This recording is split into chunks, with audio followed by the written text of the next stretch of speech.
அஸ்ஸலாமு அலைக்கும். சூரா லஹஃப். கொழுந்து விட்டெரியும் நெருப்பு.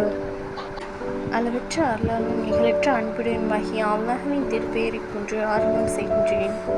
அபுலாஹியுடைய இரு கைகளையும் நாசமடையட்டும், அவனும் நாசமடையட்டும். அவனுடைய பொருளும் அவன் சம்பாதித்தும் அவனுக்கு பலனளிக்கவில்லை. கொழுந்து விட்டெரியும் நெருப்பில் விரைவில் அவன் நுழைவான். விறகு சுமப்பவளாக அவனுடைய மனைவியும் நுழைவாள்.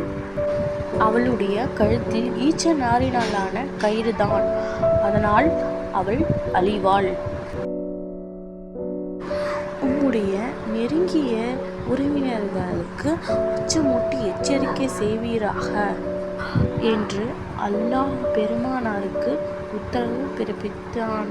தம் உறவினர்களையெல்லாம் அழைத்து ஷஃபா என்னும் குன்றுக்கு வந்து அங்கு நாயகம் ஸல்லல்லாஹு அலைஹி வஸல்லம் அவர்கள் அல்லாஹ்வின் கட்டளையை எடுத்துரைத்தார்கள்.